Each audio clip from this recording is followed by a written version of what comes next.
Hello everyone, I hope you all are fine at your home. So बच्चों, जो last हमारा topic था उसमें हमने प्लैंक्स क्वांटम थ्योरी के बारे में जाना था कि प्लैंक्स क्वांटम थ्योरी होती क्या है। ठीक है, आज उसी क्वांटम थ्योरी का यूज हम करेंगे किसके ऊपर, फोटो इलेक्ट्रिक इफेक्ट के अंदर।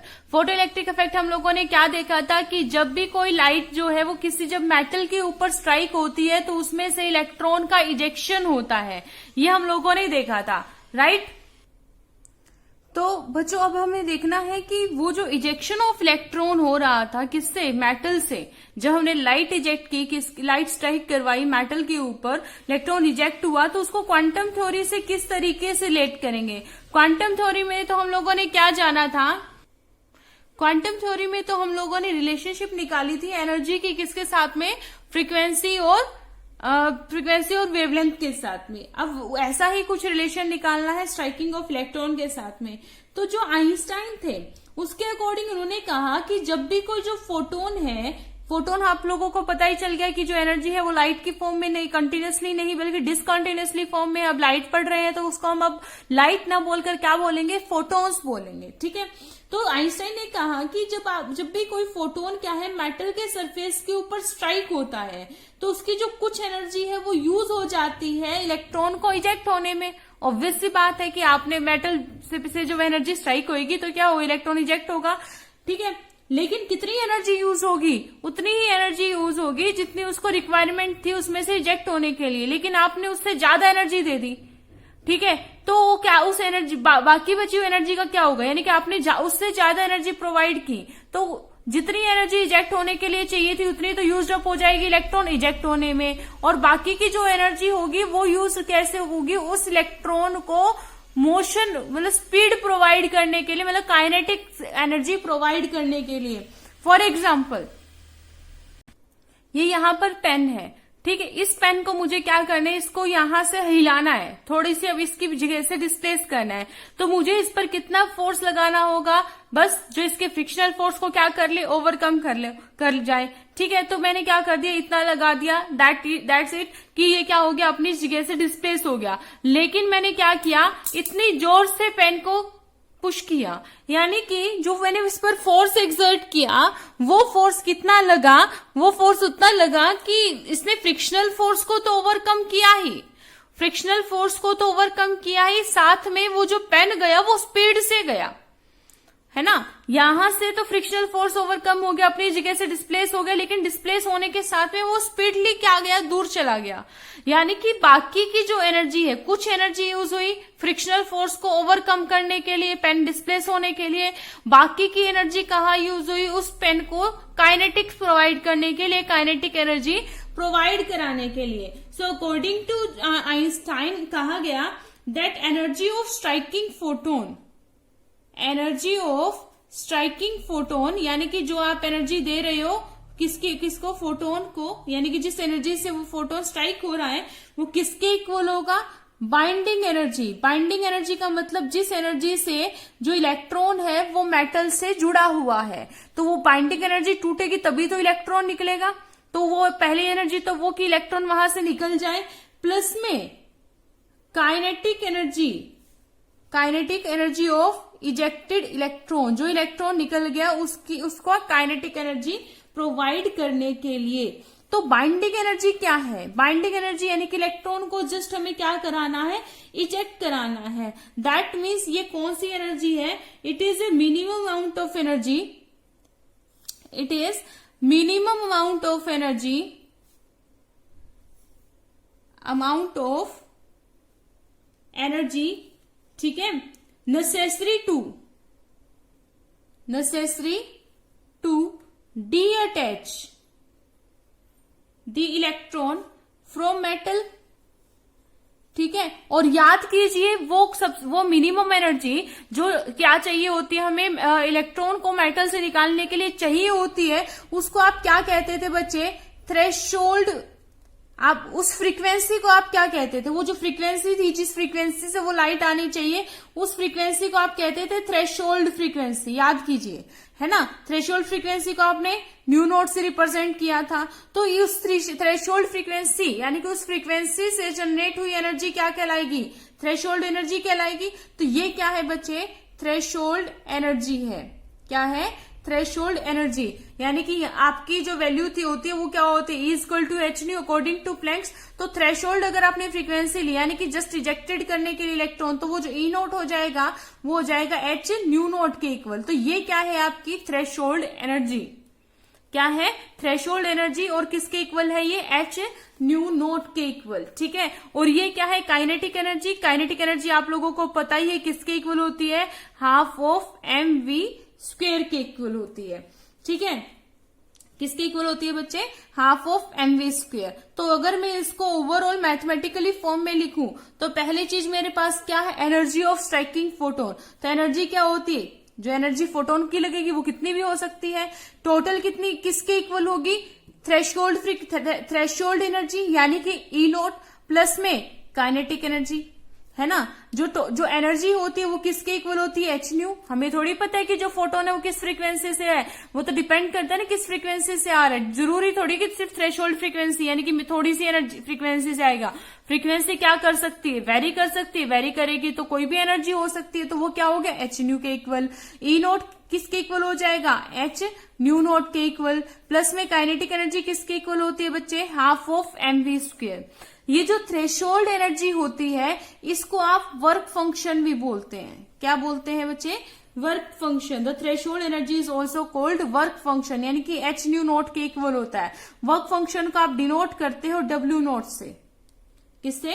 W नोट से। दैट मीन्स अगर आपका ये मेटल है, ठीक है, और आप यहां पर कोई लाइट है यानी कि in the form of photon strike करवा रहे हैं, तो ये क्या है? यहां पर इलेक्ट्रॉन है, ये इलेक्ट्रॉन यहां से भाग रहा है।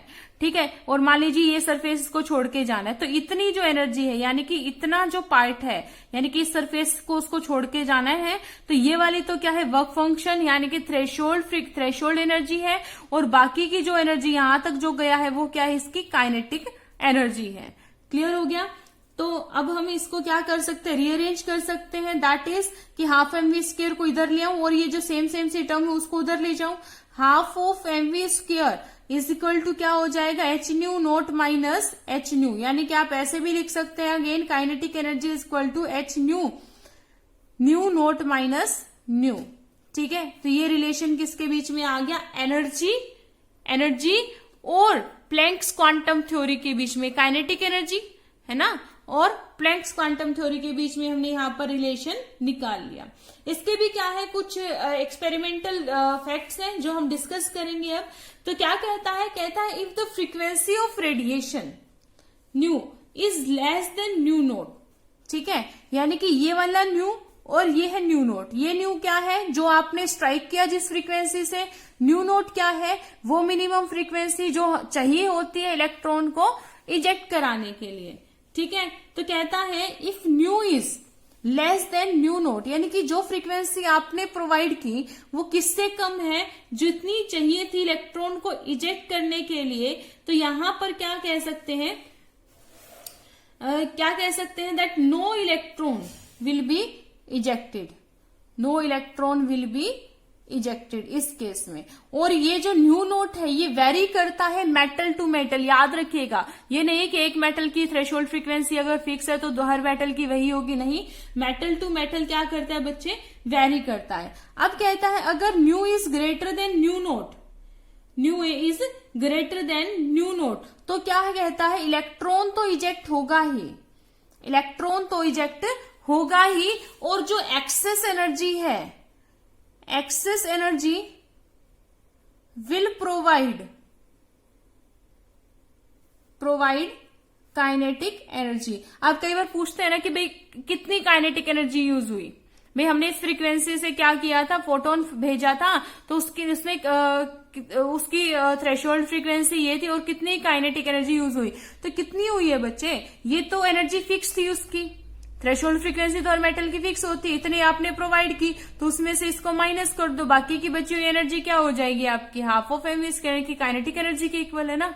माइनस ही तो करना था भाई, जो आपकी थ्रेशोल्ड फ्रीक्वेंसी थी। ठीक है। शायद इसको मैं घटाने में गड़बड़ कर दी। H nu minus H nu naught आएगा ना, H nu minus H nu naught. हाँ, ये वाली टर्म इधर जाएगी, छोटी सी गड़बड़ हो गई बच्चे, यहां पर ध्यान दीजिएगा। क्या होगा, half of M V square is equal to H nu minus H nu naught. हाँ, यानी कि काइनेटिक एनर्जी किसके इक्वल होगी, जो फ्रीक्वेंसी, क्योंकि एक्सेस है ना तो पॉजिटिव में तो आएगा, ठीक है, nu minus nu naught, H common आ जाएगा यहां से, ठीक है। तो जितनी आपने एनर्जी दी माइनस में, जो जितनी मिनिमम चाहिए थी वो माइनस कर दी, बाकी की बची हुई एनर्जी किसके लिए यूज हो रही है, काइनेटिक एनर्जी के लिए यूज हो रही है। तो कई बार वेलोसिटी के लिए भी पूछता है, तो वेलोसिटी भी आप, कई बार वेलोसिटी पूछता है तो यहां से आप वी भी निकाल सकते हैं अगर फ्रीक्वेंसी गिवन है। तो सिंपल ही क्वेश्चंस भी आते हैं इसके ऊपर, ठीक है। अगर new is less than new note, threshold frequency से कम में तो इलेक्ट्रॉन इजेक्ट ही नहीं होगा। अगर ज्यादा दे दी तो जो एक्सेस जो एनर्जी होगी वो कहां पर यूज होगी बच्चे, उसको काइनेटिक एनर्जी प्रोवाइड करने के लिए यूज हो जाएगी, ठीक है। थर्ड पॉइंट में कहता है that each photon can eject the electron on increasing the intensity of light. ये बात हम लोग पढ़ चुके थे। हम लोगों ने क्या पढ़ा था कि if you increasing the intensity on increasing the intensity of light, क्या इंक्रीज हो जाएगा, नंबर ऑफ इलेक्ट्रॉन का जो इजेक्शन है वो बढ़ जाएगा, ठीक है। अब यहां पर लाइट की जगह हम क्या पढ़ रहे हैं, फोटोन्स पढ़ रहे हैं। तो क्या कहता है, each photon can eject the electron, ठीक है। हर एक फोटोन इलेक्ट्रॉन को इजेक्ट तो कर रहा है, लेकिन अगर हम क्या कर दें, उस लाइट की इंटेंसिटी को बढ़ा दें तो नंबर ऑफ इलेक्ट्रॉन का जो इजेक्शन है वो क्या हो जाएगा, बढ़ जाएगा। लेकिन जो फ्रीक्वेंसी है, ठीक है, फ्रीक्वेंसी क्या होनी चाहिए, थ्रेशोल्ड फ्रीक्वेंसी तक होना चाहिए। ये नहीं कि फ्रीक्वेंसी आप कोई भी प्रोवाइड कर रहे हैं, गॉट इट। अच्छा, लेकिन फ्रीक्वेंसी अगर आप और ज्यादा फ्रीक्वेंसी बढ़ा रहे तो उसका क्या रिजल्ट देखा था, वो सिर्फ स्पीड अप कर रहा था उसको, वो सिर्फ स्पीड अप कर रहा था, ठीक है। तो अब यहां से आपने अभी तक क्या क्या पढ़ा, आपने इलेक्ट्रोमैग्नेटिक रेडिएशन के बारे में पढ़ा, ठीक है। उस इलेक्ट्रोमैग्नेटिक रेडिएशन में आपने वेव थ्योरी पढ़ी, वेव थ्योरी में आपने इंटरफेरेंस डिफ्रेक्शन के बारे में जाना, ठीक है। आप लोगों ने और किसके बारे में जाना, आप लोगों ने ब्लैक बॉडी रेडिएशन पढ़ ली, आपने फोटो इलेक्ट्रिक इफेक्ट पढ़ लिया। तो अब क्वेश्चन आता है कि ये सब पढ़ने का फायदा क्या है, यहां से कुछ तो कंक्लूजन निकला होगा। यहां से कंक्लूजन निकला कि जब आपने वेव थ्योरी पढ़ी तो वेव थ्योरी के अंदर आपने रिफ्लेक्शन के बारे में जाना, आपने इंटरफेरेंस और डिफ्रेक्शन के बारे में जाना। तो वहां से जो आपका मैटर है, ठीक है, मैटर की क्या, इलेक्ट्रोमैग्नेटिक रेडिएशन की बात कर रहे थे हम ना। इलेक्ट्रोमैग्नेटिक रेडिएशन जो है उन वेव थ्योरी के अकॉर्डिंग शो कर रही थी कि वो क्या रखती है, वेव लाइक नेचर रखती है। क्या रखती है बच्चे, वेव लाइक नेचर रखती है, ठीक है। उसके बाद जैसे हमने ब्लैक बॉडी रेडिएशन और फोटो इलेक्ट्रिक इफेक्ट के बारे में जाना, अब आप कह रहे हो कि पैकेट्स की फॉर्म में जा रही है, ठीक है, स्ट्राइक हो रही है, टकरा रहे जा रहे हैं, ब्लैक बॉडी रेडिएशन के बारे में जान रहे हैं, है ना। तो वहां से हमें क्या पता चला, ब्लैक बॉडी रेडिएशन से और इससे, कि जो रेडिएशन है वो पार्टिकल लाइक नेचर रखता है। कि भाई आपने यहां से क्या दिखाई दे रहा है कि फोटोन्स की फॉर्म में आ रहा है, पैकेट्स बना रहा है, ठीक है। लाइट को पैकेट की फॉर्म में इकट्ठा कर सकते हो, नहीं कर सकते हो, ठीक है। तो आइंस्टाइन ने ही कहा that light has been regarded as waves to explain the phenomenon. Light को आप वेव की फॉर्म में एक्सप्लेन कर सकते हो अगर आप क्या मान के चल रहे हो, उसका फिनोमिनन पढ़ रहे हैं आप, रिफ्लेक्शन और रिफ्रैक्शन का, डिफ्रेक्शन का, ठीक है। लेकिन जब आप एक्सप्लेन कर रहे थे फोटो इलेक्ट्रिक इफेक्ट का, तो जो आप लाइट है उसको एज ए पार्टिकल बिहेव कर रहे थे इन फॉर्म ऑफ फोटोन्स, ठीक है। तो यहां पर इसने क्या शो किया, इलेक्ट्रोमैग्नेटिक रेडिएशन ने पार्टिकल लाइक नेचर शो किया। दैट मीन्स कि जो आपकी इलेक्ट्रोमैग्नेटिक रेडिएशन है वो दोनों टाइप के नेचर शो कर रही है, इसीलिए पार्टिकल लाइक और वेव लाइक। तो हम मान के चलते हैं कि ये क्या रखता है, ड्यूअल नेचर रखता है, dual nature of radiation. Radiation जो है वो ड्यूअल नेचर रखता है, और यही एक्सप्लेनेशन हमें यहाँ पर पढ़नी थी। अब आज हम लोगों ने क्या देखा, हम लोगों ने जाना कि जो फोटो इलेक्ट्रिक इफेक्ट है उसमें अगर आप एक्सेस अमाउंट में क्या प्रोवाइड कर रहे हैं, एनर्जी प्रोवाइड कर रहे हैं फोटोन्स को, तो जो एक्सेस एनर्जी है, मिनिमम एनर्जी रिक्वायर होगी इलेक्ट्रॉन को इजेक्ट करने के लिए, लेकिन जो उससे बची हुई एक्स्ट्रा एनर्जी होगी वो कहां पर यूज हो जाएगी बच्चे, उसको काइनेटिक एनर्जी प्रोवाइड करने के लिए। तो इस पर बेस्ड एक दो न्यूमेरिकल देख लेते हैं ताकि क्वेश्चन को सोल्व करने में आसानी हो। देखिए ये दो क्वेश्चन है मेरे पास में। पहला क्वेश्चन कहता है that electromagnetic radiation of wavelength 242 nanometre, electromagnetic radiation है जिसकी वेवलेंथ 242 नैनोमीटर है, is just sufficient to ionise, वो इतनी है कि वो क्या कर देती है, आयनाइज कर देती है सोडियम एटम को। सोडियम एटम को आयनाइज करना यानी कि सोडियम एटम में से इलेक्ट्रॉन को इजेक्ट करना। और इसने क्या कहा, जस्ट सफिशिएंट है, यानी कि वही मिनिमम एनर्जी है जो चाहिए होती है इलेक्ट्रॉन को इजेक्ट करने के लिए, कोई एक्स्ट्रा एनर्जी यूज नहीं की है। ठीक है, दोबारा से सुनो, electromagnetic radiation of wavelength, wavelength इतनी है, सफिशिएंट है इलेक्ट्रॉन को इजेक्ट करने के लिए, जस्ट सफिशिएंट, एक्स्ट्रा नहीं दिया है। कैलकुलेट द आयनाइजेशन एनर्जी, तो कितनी आयनाइजेशन एनर्जी लगी भाई, सीधा सा फॉर्मूला है, मुझे पता है ई किसके इक्वल होगा, एच न्यू के इक्वल होगा, कोई एक्स्ट्रा एनर्जी तो लगी ही नहीं है, तो जितनी फ्रीक्वेंसी उतनी ही एनर्जी से इलेक्ट्रॉन इजेक्ट हो जाएगा। तो आपके पास में क्या है, एच की वैल्यू पता है आपको 6.6 इंटू 10⁻⁻34 जूल सेकेंड होता है। सी की वैल्यू, अच्छा मुझे क्या दे रखा है, फ्रीक्वेंसी तो दे नहीं रखी है, क्या दे रखी है, वेवलेंथ दे रखी है, तो इसको कन्वर्ट कर लेंगे, that is E is equal to H, nu क्या होगा, C by lambda, C fix है 3 इंटू 10⁻8 मीटर पर सेकेंड, बस वैल्यू पुट कर दीजिए बच्चों। तो E क्या हो जाएगा, H की वैल्यू 6.6 इंटू 10⁻⁻34। मैं दोबारा से कहूंगी कि यूनिट साथ साथ लिखते चलिए, इंटू में C की वैल्यू क्या है 3 इंटू 10⁸ मीटर पर सेकेंड, डिवाइडेड बाय क्या आ जाएगा, लैम्डा, लैम्डा क्या है 242 नैनोमीटर। अब नैनोमीटर में तो नहीं रख सकते क्योंकि मेरे पास ऑलरेडी एक यूनिट मीटर में है, तो नैनोमीटर क्या होता है 10⁻⁻9 मीटर, 9 से मल्टीप्लाई कर देंगे तो क्या हो जाएगा, ये मीटर में कन्वर्ट हो जाएगा, है ना।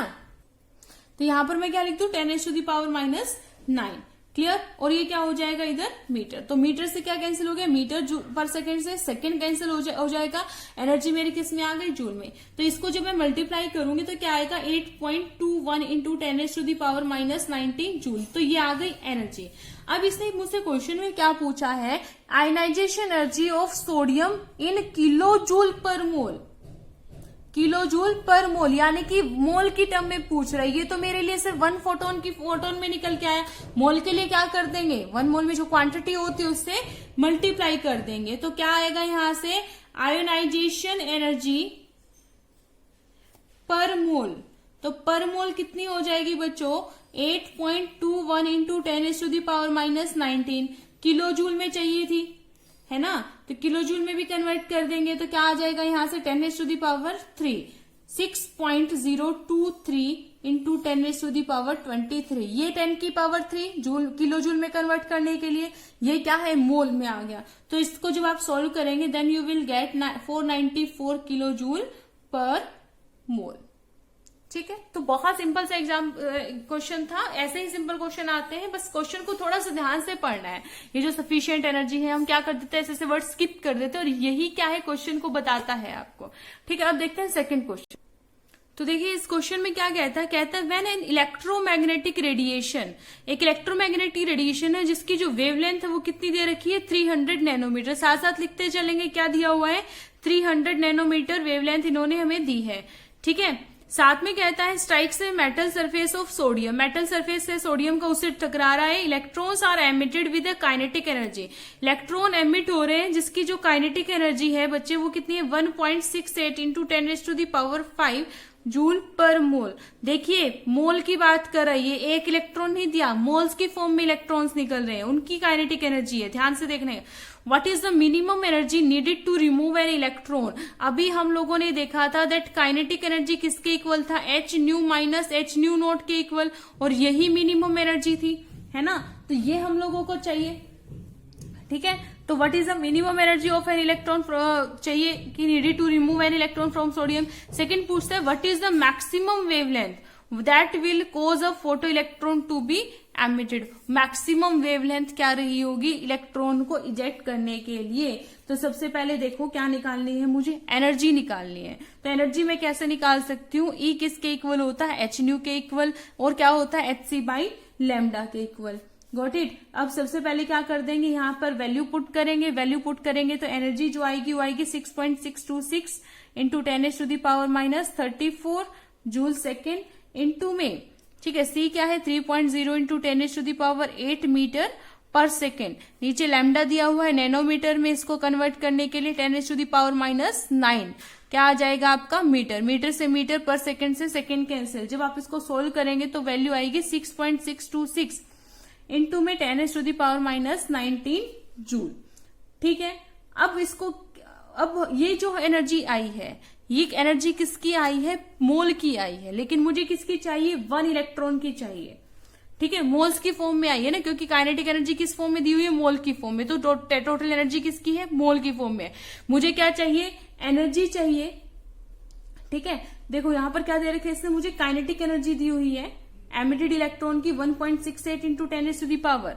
जो काइनेटिक एनर्जी इतनी दी हुई है मुझे पर मोल में, तो अब काइनेटिक एनर्जी ऑफ 1 इलेक्ट्रॉन क्या हो जाएगी, काइनेटिक एनर्जी ऑफ 1 इलेक्ट्रॉन क्या हो जाएगी, वही अगर 12 क्या कहेंगे, जैसे कि 120 रुपए के 12 केले हैं, तो एक केला कितने का होगा, डिवाइड कर देंगे, राइट, उससे है ना, उससे तो क्या आ जाएगा, टोटल कितना है 1.6 इंटू 10⁵ जूल पर मोल।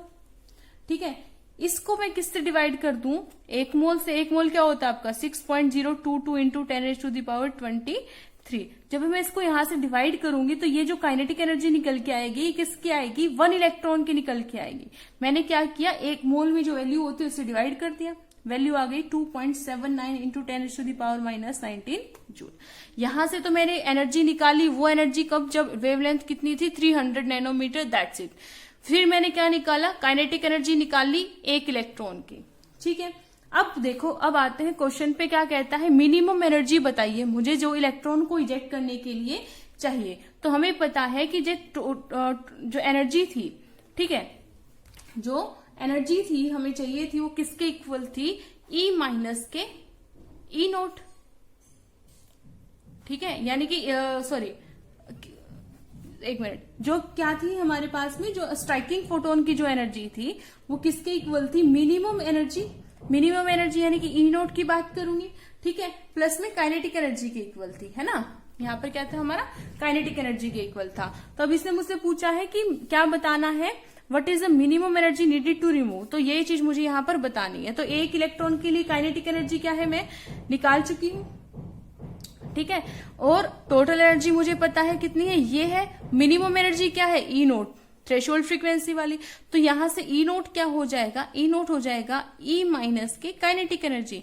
वैल्यू पुट करा दीजिए, क्या आएगा, ई क्या है 6.626 इंटू 10⁻⁻19। काइनेटिक एनर्जी कितनी दे रखी है, ये रही मेरे पास में 2.79 इंटू 10⁻⁻19। जब इसको सोल्व करेंगे तो वैल्यू आ जाएगी 3.84 इंटू 10⁻⁻19 जूल।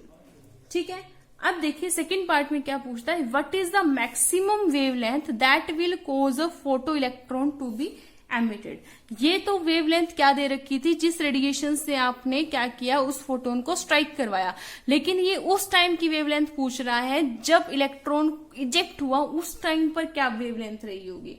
ठीक है, तो बस क्या करना है, वैल्यू पुट करनी है। तो यहां से ये क्या किसके इक्वल होता है बच्चे, HC बाई लैम्डा के इक्वल होता है। तो लैम्डा किसके इक्वल होता है, HC बाई E के इक्वल हो जाएगा। ठीक है, तो वैल्यू पुट करा दीजिए। तो H की वैल्यू मेरे पास क्या है 6.6 इंटू 10⁻⁻34 जूल पर second, joule second sorry, into में क्या आ जाएगा 3 इंटू 10⁸ मीटर पर सेकेंड।